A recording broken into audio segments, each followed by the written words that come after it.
Assalamualaikum, selamat pagi Bu Mea. Waalaikumsalam, selamat pagi Pak Hendri. Bagaimana kabarnya hari ini? Baik. Alhamdulillah, Pak Hendri. Alhamdulillah, baik. Baik Bu Mea, pada kesempatan kali ini saya mengucapkan banyak terima kasih atas waktu yang telah diberikan oleh Bu Mea dalam kegiatan wawancara terkait dengan tugas saya selaku CGP Angkatan ke-7 Kota Malang, Bu Mea. Baik Bu Mea, langsung saja bahwa kegiatan wawancara ini nanti bertujuan untuk memperoleh informasi terkait dengan proses pembelajaran di kelas yang pernah Ibu Mea lakukan ya. Jadi ini nanti saya berusaha untuk menggali informasi terkait dengan proses pembelajaran yang dapat digunakan untuk membantu peserta didik dalam memecahkan masalah, kemudian meningkatkan kompetensi sosial emosional, dan juga pembelajaran itu dapat mengakomodir gaya belajar peserta didik. Baik, langsung saja Bu Mea kita mulai ya. Saja, Pak. Bagaimana urgensi pengembangan proses pembelajaran di sekolah yang dapat meningkatkan kemampuan memecahkan masalah, meningkatkan keterampilan sosial dan emosional, serta mengakomodir karakteristik atau gaya belajar peserta didik menurut Bu Mea? Kalau menurut saya nih Pak, urgensi dari pengembangan pembelajaran itu sendiri untuk saat ini sangat-sangat penting.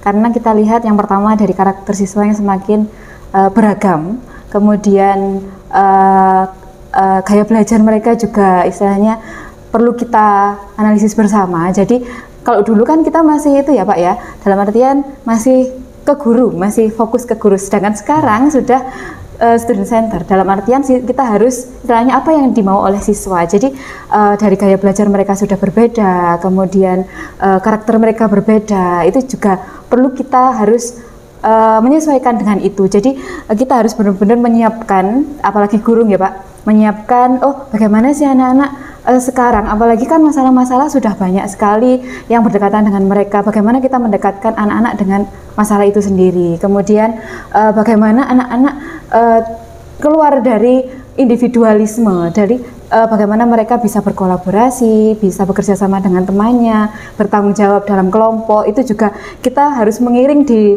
sisi lain, kita juga harus tetap menganalisa materi-materi kita. Jadi ketika kita menyiapkan materi, kita juga harus menyiapkan itu juga, bagaimana sih agar anak-anak itu bisa belajar sesuai dengan gaya belajar, kemudian tetap bisa melatih emosi mereka, mereka bisa bebas untuk menyampaikan pendapat mereka, kemudian mereka bisa bersosial di dalam kelas atau di luar kelas pun mereka berani menyampaikan pendapat, itu yang paling penting. Kemudian dan juga mungkin apalagi ini kita sudah kurikulum merdeka nih Pak, jadi kita harus menyesuaikan itu juga. Jadi anak-anak itu benar-benar merdeka dalam belajar, mereka bebas untuk menyampaikan pendapat, nggak malu, nggak takut-takut dalam menyampaikan pendapat, nggak takut salah, intinya seperti itu. Jadi penting sekali kita lakukan seperti itu Pak. Baik, jadi bukan hanya materi saja yang kita sampaikan kepada peserta didik, tetapi bagaimana kita sebagai guru bisa mengakomodir gaya belajar mereka, kemudian melatih atau meningkatkan keterampilan sosial emosional mereka, kemudian juga dilatihkan untuk bagaimana anak dibekali dengan proses pembelajaran yang bisa dimanfaatkan untuk memecahkan masalah dalam kehidupan sehari-hari gitu ya Bu Mea ya. Baik.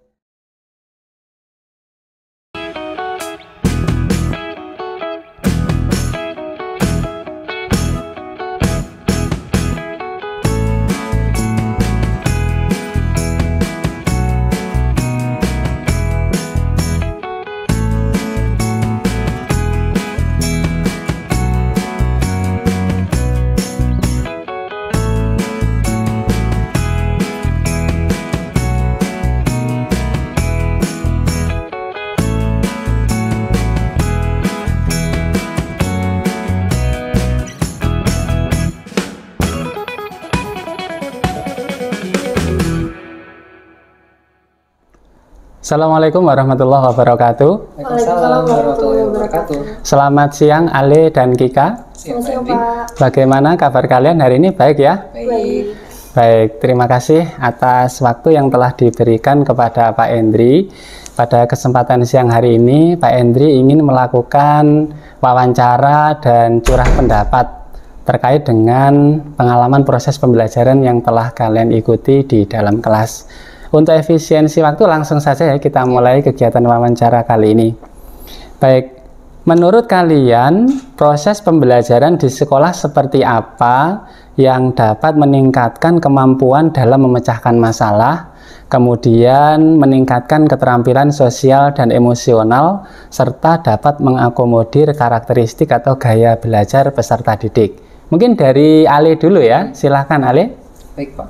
Jadi menurut saya metode pembelajaran yang paling efektif untuk dapat meningkatkan kemampuan problem solving, terus juga kemampuan sosial emosional dari peserta didik adalah metode pembelajaran yang mampu untuk mengakomodasi semua kebutuhan peserta didik. Karena seperti yang kita ketahui, peserta didik itu kan berasal dari mungkin latar belakang yang berbeda, mereka memiliki sifat yang masing-masing dan juga gaya belajar yang masing-masing. Nah, maka dari itu menurut saya metode pembelajaran yang paling efektif untuk meningkatkan 3 hal tadi, yaitu metode pembelajaran yang istilahnya adaptif untuk dapat memenuhi kebutuhan masing-masing peserta didik, begitu Pak.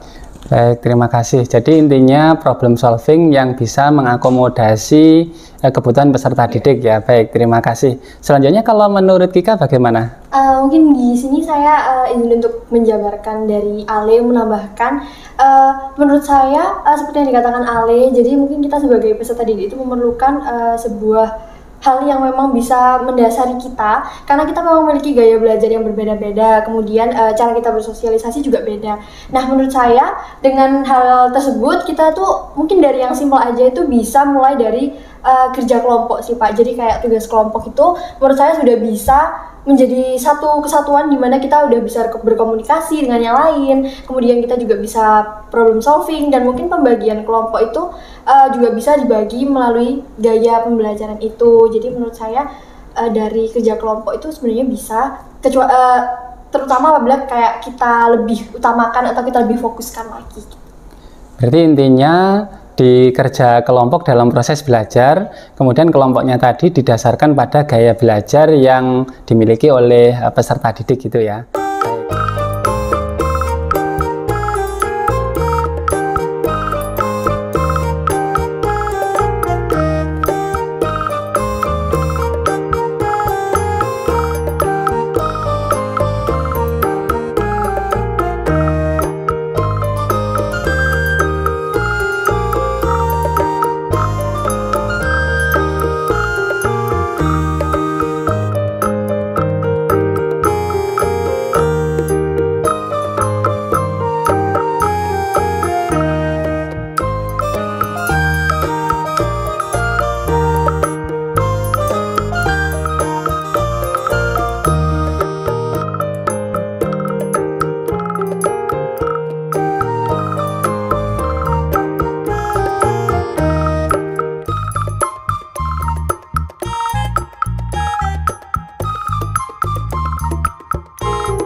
Lalu berdasarkan pengalaman Bu Mea sendiri, bagaimana strategi proses pembelajaran di sekolah yang dapat meningkatkan kemampuan memecahkan masalah, sekaligus dapat meningkatkan keterampilan sosial emosional peserta didik dan bisa mengakomodir gaya belajar mereka di dalam proses belajar ini, Bu Mia?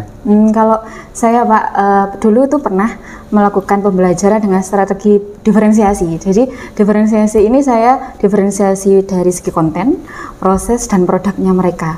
Nah, di sini selain itu, selain diferensiasi itu sendiri, saya menggunakan metode eksperimen. Jadi mereka bereksperimen dengan fakta-fakta yang dekat dengan mereka. Jadi waktu itu pernah kita belajar tentang anekdot. Jadi ini masih belum itu ya Pak, belum ke kurikulum merdekanya. Jadi dulu masih menggunakan K13 tapi yang revisi. Tapi saya sudah menerapkan itu. Jadi saya coba di kelas 10 waktu itu materi anekdot. Di materi awal mereka bagaimana sih mereka itu bisa mengenal fakta-fakta, karena kan anekdot kalau dari bahasa Indonesia pun juga berangkat dari fakta, nggak hanya yang teks-teks ilmiah saja, tapi teks-teks sastra seperti itu, teks sastra yang ilmiah seperti itu juga sangat dekat dengan fakta. Jadi mereka saya coba untuk sangat dekat dengan fakta-fakta yang ada di sekitar mereka.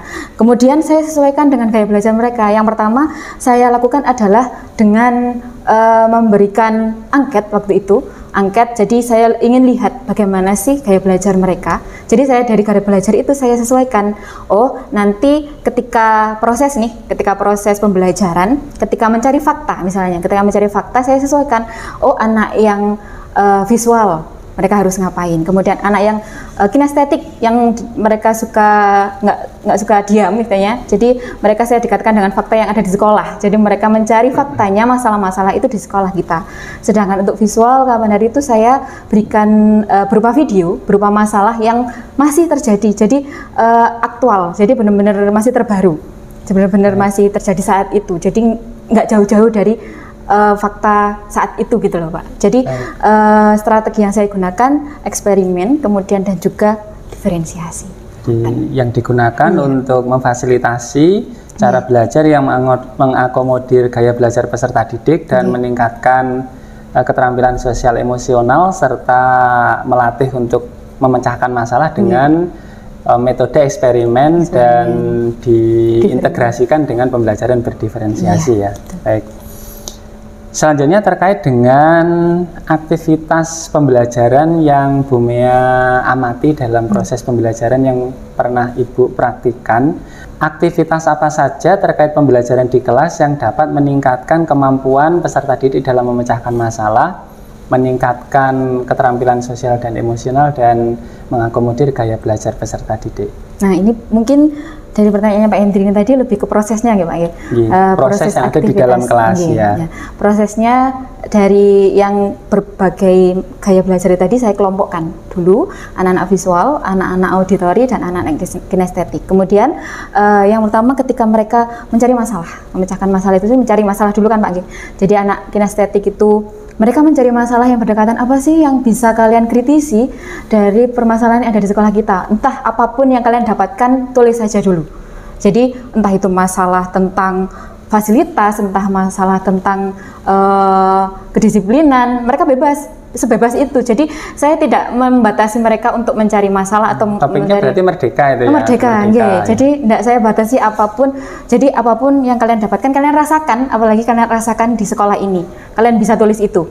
Jadi tulis berapapun yang kalian dapatkan secara berkelompok kinestetik. Nah, sedangkan visual, tadi saya berikan video. Jadi masalah-masalah yang saat ini terjadi, yang ada di sekitar kita. Jadi waktu itu saya memberikan video permasalahan ada di Kota Malang. Jadi waktu itu tuh masih pada gencar-gencarnya itu Pak demo. Dari situ jadi anak-anak itu tidak hanya segi pendidikan, tapi secara nggak langsung saya dekatkan dengan aspek lain. Jadi sosialnya itu dari mengenal masalah-masalah yang tidak hanya di masalah pendidikan saja. Jadi masalah politik, mereka akhirnya sedikit paham tentang itu. Kemudian sedangkan auditori kemarin itu saya memberikan kebebasan pada anak-anak. Salah satu dari anak-anak auditori, apa yang pernah mereka rasakan. Jadi mereka memberikan pengalaman mereka pada teman-temannya. Jadi mereka menyuarakan, oh saya kemarin punya masalah seperti ini, saya tahu masalah ini begini. Jadi mereka kan anak auditori kan suka mendengarkan tuh Pak. Jadi mendengarkan dan juga suka bercerita, sharing. Ya. Jadi salah satu atau siapapun semuanya nggak apa-apa. Kalau kalian punya masalah, sampaikan ke kelompok kalian. Jadi mereka itu secara mendengarkan, mereka nulis, oh kemudian setelah mereka semua dapat masalah, jadi kinestetik sudah dapat masalah yang ada di sekolah, kemudian visual tadi juga dapat masalah, kinestetik, auditori juga sudah, mereka bersama-sama solusi apa yang bisa kalian ambil untuk menyelesaikan masalah itu. Kemudian kalian tuangkan, istilahnya solusinya itu bukan solusi yang masalah ini harus seperti ini, tidak. Jadi mereka secara alternatif solusi.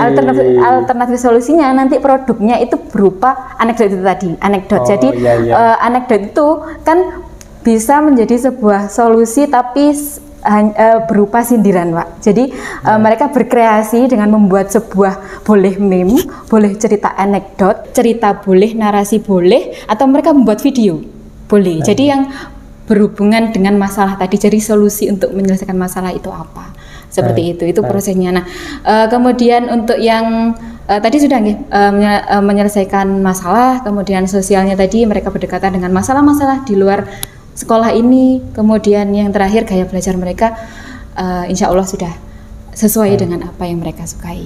Jadi kalau dilihat dari pengalaman Ibu tadi dalam melaksanakan pembelajaran, ada pembelajaran berdiferensiasi itu mengakomodir gaya belajar peserta didik, ada kinestetik, ada visual, ada auditorial ya. Kemudian topik yang dibahas itu sesuai dengan isu-isu yang terjadi di lingkungan, sehingga dari isu-isu itu mereka mengangkat sebuah masalah dan mereka mencari solusi dari permasalahan yang mereka angkat sendiri, diekspresikan dalam bentuk produk, yaitu ada meme, ada narasi, ada video dan lain sebagainya ya. Baik, menarik sekali nih Bu.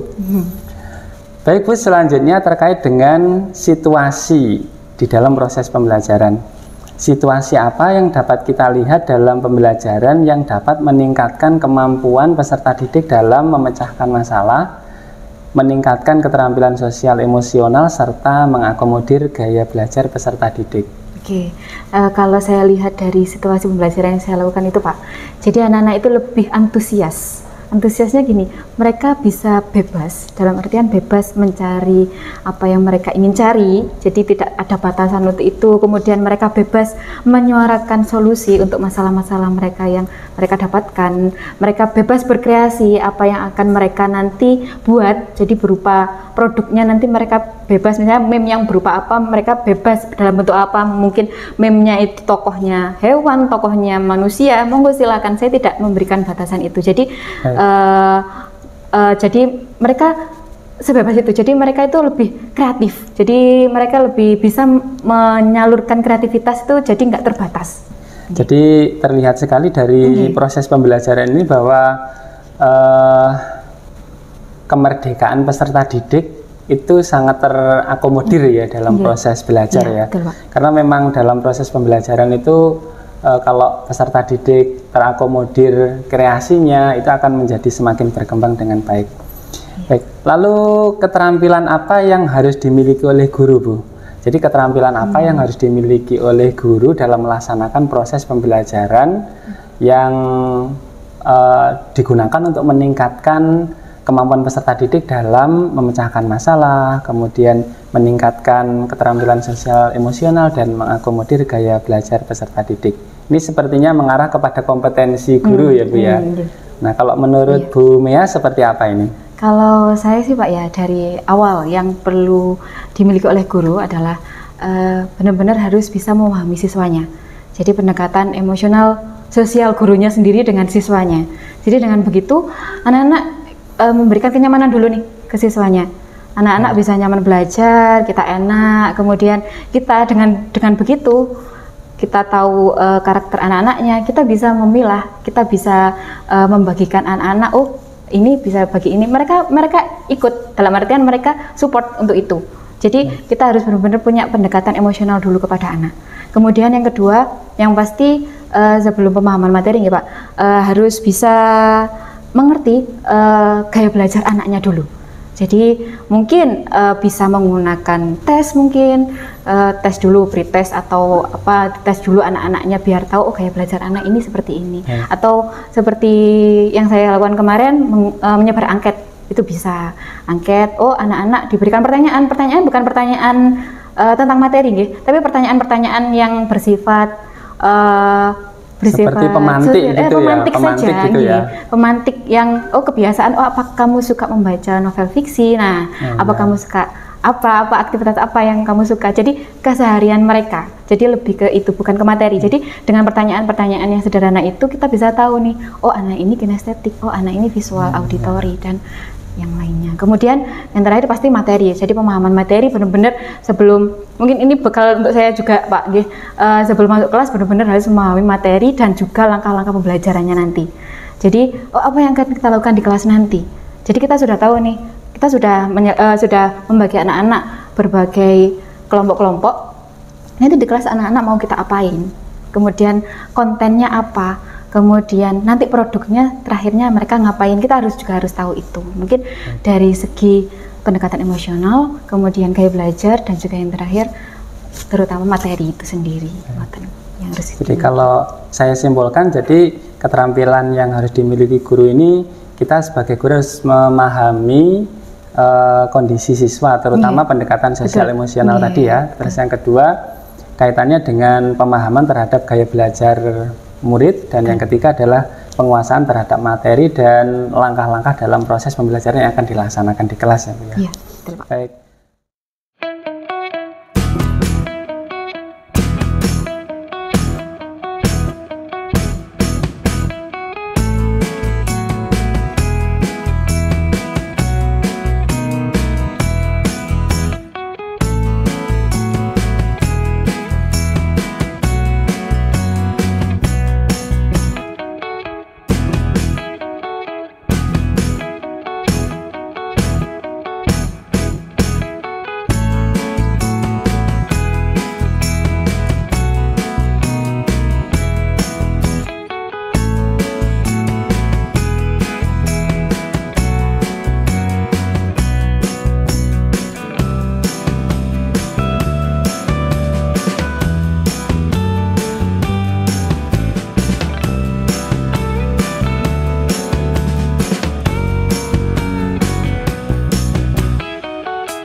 Selanjutnya, ceritakan pengalaman kalian dalam mengikuti proses pembelajaran di kelas yang dapat meningkatkan kemampuan dalam memecahkan masalah, kemudian meningkatkan keterampilan sosial dan emosional, serta dapat mengakomodir karakteristik atau gaya belajar peserta didik.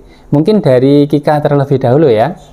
Baik, mungkin kalau dari saya itu ada satu pengalaman pembelajaran yang paling berkesan untuk saya, yaitu waktu kita itu dibagi menjadi beberapa kelompok, di mana kelompok-kelompok ini itu kita diberikan peran. Jadi di sini kita bermain peran dan juga diberikan satu situasi, dan sebagai peran yang diberikan tadi itu apa yang bisa kita lakukan untuk mengatasi masalah yang telah diberikan sebelumnya gitu.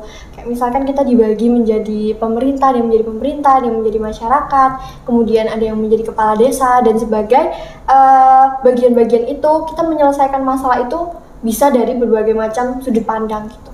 Baik, jadi pengalaman yang menarik bagi Kika adalah bermain peran ya, sesuai dengan peran masing-masing, bagaimana cara kita memecahkan terhadap suatu permasalahan terkait dengan pembelajaran di kelas. Kalau dari Ali sendiri bagaimana kira-kira? Pengalaman saya yang paling yang paling berkesan itu pada yang saya rasa kayak kurikulum merdeka banget, beda dari kurikulum sebelumnya, itu saat kita dibagi jadi beberapa gaya belajar, ada 1, 2, 3, dibagi jadi visual, terus auditori, sama kinestetik. Nah, dari itu pas waktu itu materinya itu kan Kingdom Pante. Nah, itu kita dibagi jadi 1, 2, 3, 4 kelompok. Nah, jadi 4 kelompok itu kan sudah ada penggolongannya masing-masing. Yang mana? Jadi kita sudah melakukan tes sebelumnya. Kita tuh lebih masuk gaya belajar visual, auditori, atau kinestetik. Nah, dari situ kita kan dikelompokkan dari situ. Nah, itu menurut saya itu enak banget kalau kerja di satu kelompok itu, soalnya kan gaya belajar kita semua sama. Nah, jadi misalkan saya mau nge-share materi ke kelompok, itu semua kelompok tuh bakal cepat pahamnya. Jadi kan soalnya kan kebetulan saya gaya belajarnya kan visual. Nah, jadi saya banyaknya ngirimin kayak bacaan-bacaan gitu, dan mereka juga bisa memahami itu dengan cepat dan juga dengan baik. Nah, selain itu dari presentasi untuk produknya kan juga macam-macam, tergantung dengan gaya belajar kita masing-masing. Kalau waktu itu saya kan dapat visual, itu saya harus bikin video. Tapi saya ingat teman saya yang lain kinestetik itu bikin semacam miniatur dan juga ada video presentasinya juga. Terus yang ini auditori ya? Itu kebetulan dapat semacam podcast ya. Nah, jadi itu kita juga mencari informasinya. Itu juga sangat menarik bagi saya karena memang harus mengikuti gaya belajar kita masing-masing. Kalau visual kita bisa cari di internet, baca buku, cari referensi literatur. Tapi kalau di kinestetik itu bisa langsung lihat, terjun langsung ke lapangan, langsung kayak lihat tumbuhan itu masuk jenis apa. Tapi kalau yang auditori dikasih materi dalam bentuk audio. Nah, itu menurut saya sangat efektif karena kan gaya belajar masing-masing anak itu berbeda, dan materi yang diberikan itu sangat sesuai dengan gaya belajar itu, dan menurut saya itu jadi lebih efektif gitu. Baik, jadi kalau saya tangkap tadi pengalaman belajar yang mengesankan adalah ketika dalam satu kelas dikelompokkan sesuai dengan gaya belajar mereka masing-masing, kemudian mereka belajar sesuai dengan gaya belajar itu, media belajarnya disesuaikan dengan cara mereka belajar, kemudian produknya juga mereka pilih sesuai dengan gaya belajar mereka gitu ya.